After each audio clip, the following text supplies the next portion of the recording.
there are all sorts of boats on the waterways. Narrowboats, Dutch barges, river cruises, and many types of day boats as well. The more traveling we do, the more we see.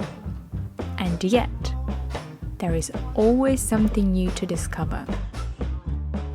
Welcome to another episode. Today we have something a little bit unusual for you. We were lucky to meet Nigel, one of our patrons, who has a historic narrowboat. Our paths crossed here in Henley, and luckily he invited us over for the tour and was happy for me to film his boat. Obviously he has all the knowledge, so he's going to be doing most of the talking.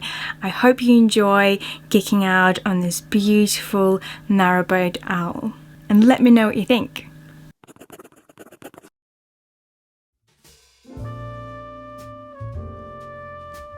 Between 1922 and 28, the canal carrying company FMC embarked on an expansion program. They built 30 boats, and Owl was one of the last ones of the batch. It was completed on 12th of December 1928 at a cost of £720. Hi, I'm Nigel, and this is my narrowboat Owl. Owl is a 1928 Yarwood Josher. They're called a Josher because they were made for Pellets Water and Clayton, and one of the directors was called Joshua Clayton. She's 70 feet and 9 inches long and nearly 7 feet wide. She was used as a motorboat and would have towed a butty behind her. She would have been paired with another boat that had no engine. This boat is a motor because she has an engine, and this boat was restored by Sue and Jim Hutchinson back in the 1990s for a burnt out wreck. They originally put a Cephal engine in her, which is a big single cylinder engine, which they rescued from another wreck of a boat. And then in about 20 years ago they put in the Kelvin engine that's in the boat now. When the boat was used, it used to carry all sorts of cargoes and travel the country. Being a narrow boat, she could go pretty much most of the network apart from the northern network, which has some shorter canals. So starting from the stern of the boat, at the back we've got the boatman's cabin as they would have had it originally, and then moving forwards here we've then got the engine room with the Kelvin K2 engine in it. I've then got 10 foot of hold, which is an open hold area just under cloths, and they can roll back. And there's the session to modern technology there. And in there I've got workbenches and tool chests, and I can do any sort of repairs I want within reason there and make things on a boat. Then moving forwards, there's a steel conversion under the boat, under the cloth. So she's kept looking like a fully working boat. But underneath these sections here, there are actually windows. All right. Okay. Cool. Yeah. So I travel generally in disguise. Maybe I just have one window, as you can see from there, open just for a bit of light. I mean, when they're out, there's plenty of light in there, but of course it's very dark when they're down. So we've got a living area there, and then I've got a kitchen area here, and a bathroom, and then bedrooms at the front. At the front here is a tunnel lamp, which came from a London fire engine. It's adequate. Does it work? Yes, it works, yes. Okay. But I think I'm going to have to put a bigger bulb in it. Right, I see. So that's about from stern to front. This part is a looby, which could be used for towing the boat, attaching a rope and towing it. And if the boat went ahead to lock, the rope would slip off. But going that way it locks going forward, so you can pull the boat. I'm going to demonstrate klaxon on this boat.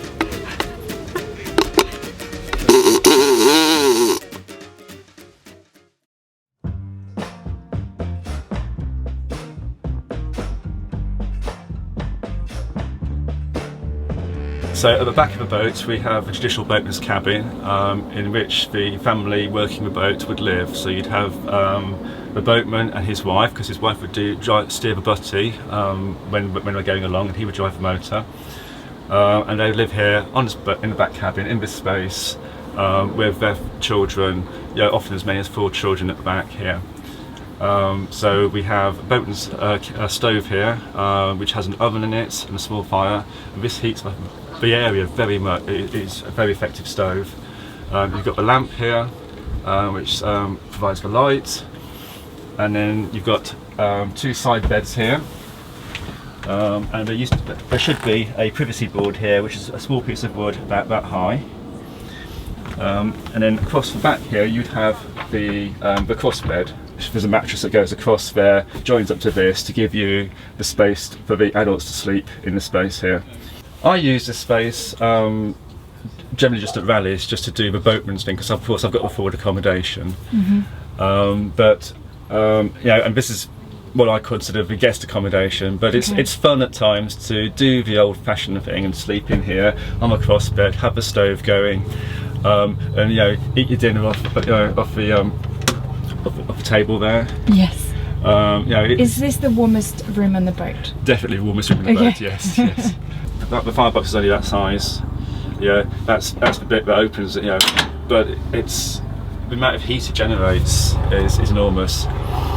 This isn't a traditional stove per se, in that it's not an old design. A previous owner has put in this modern creation, which has got a very effective oven. I mean, the oven's huge in this.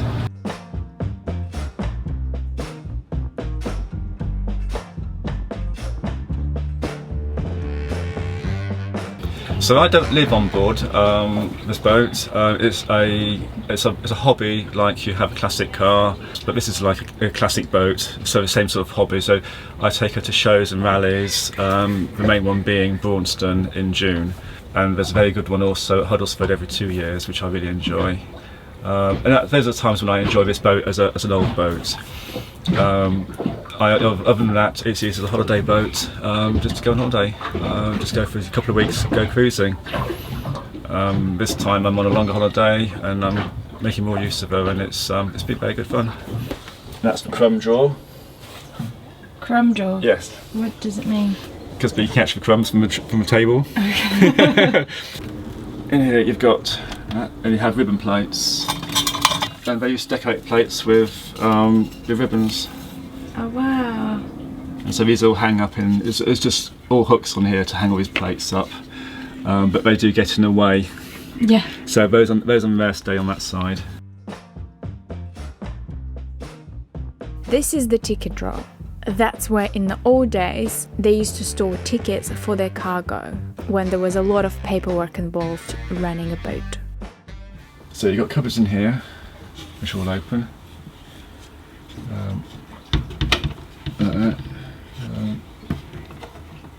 Across here you've got controls for the engine and gears. So that's the speed one, and that's the gear change. So they run across the top of the cabin through to the engine room. So this is the cross bed. So that drops down. Now this was typically, this drawer here, they would put a baby in. What? So the youngster would sleep in there. This has actually been made into a baby drawer. Sounds very dodgy. It wasn't called baby drawer, but I can't remember what it was called. But yes, the bottom drawer, this is just the front on it, would just slide out, and they'd put the baby in there, or 2, and they'd sleep in there. Okay. Yeah. Oh, cool swords, that's the coldest place on the floor.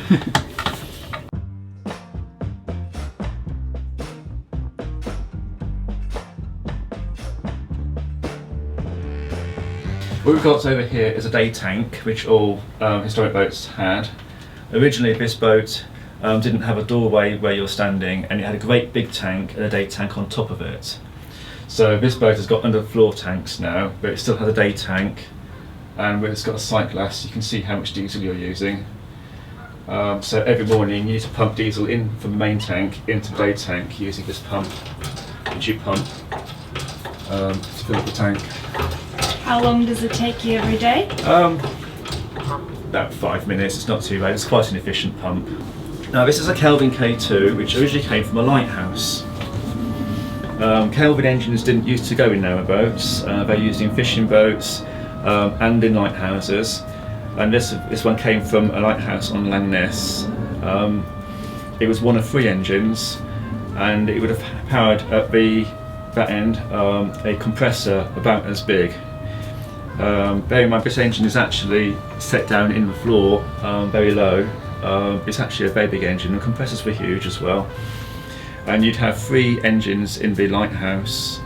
2 would be running at any one time, and 1 would be a spare as a backup.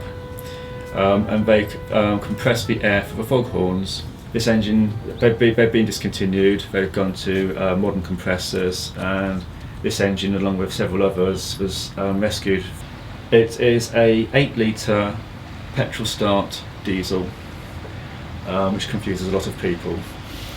On the top of the cylinders, you've got extra combustion chambers, and you can see the spark plugs here, and you've got the carburettor here, which feeds into these combustion chambers. So to start the engine, you've got a valve which links these cylinders to the main cylinder, and when it's like that, it's in diesel and the valve's closed, and so it's running on the higher compression. But to start it on petrol, you need to decompress the engine and thereby allow this extra bit of capacity to be used for petrol starting. You have to prime the carburettor. It hasn't got any petrol source to it. Just put a measure in there, measuring jug here, and that dispenses just the right amount of petrol in there. And you prime the petrol combustion chambers with this priming gun, which is just fits up against there, and you just one plunge of that when you close the tap. There's a magneto here, which is for provides a spark to the spark plugs, which are up here. This can be hand started. There's a winding handle at the back. This boat has given concession to modern technology. It actually had a starter ring ground into the flywheel, so this actually starts on an electric starter. It's a big engine to turn over by hand. It's possible.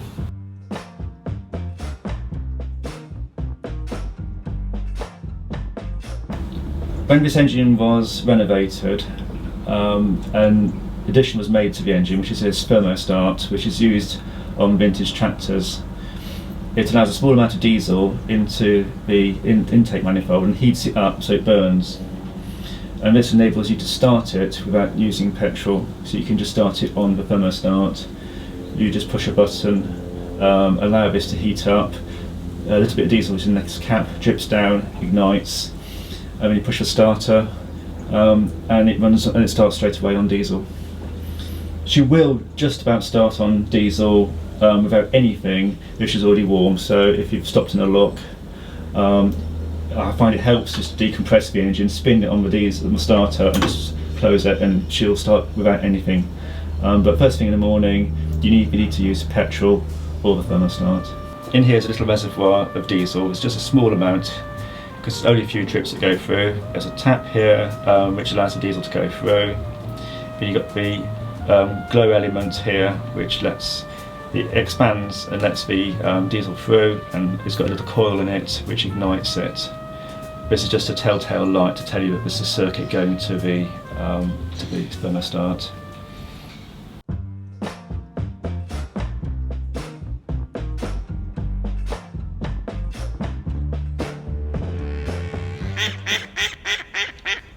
So this section of the boat is meant to be as a working boat would have been, but without the stuff that's in it. There's a workbench and drawers and stuff in there, and a coal bunker, gas locker. This would have all been open all the way to the front of the boat.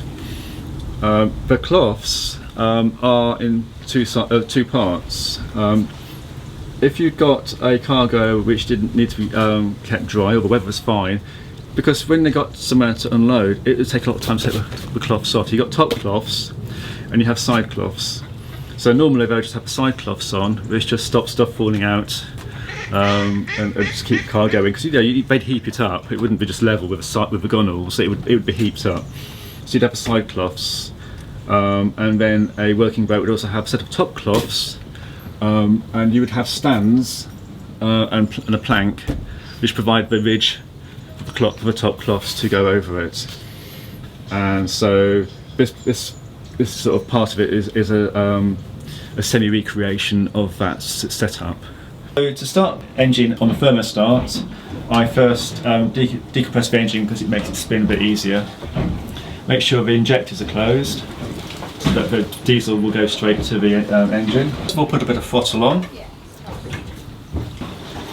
Put the charging circuits on, and then I push the button for the thermostat, which is just lit up, and after a short period of time you'll see some smoke appearing at the bottom of the air intake. Here we go, we have the smoke from the thermostat. So start the engine.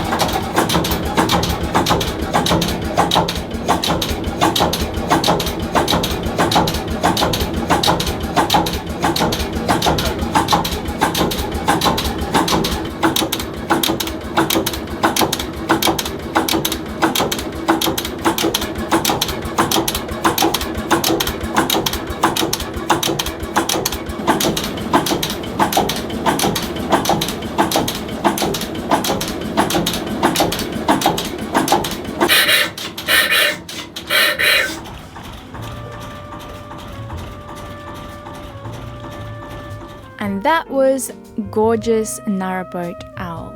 Thank you so much to Nigel for letting me film your treasured boat.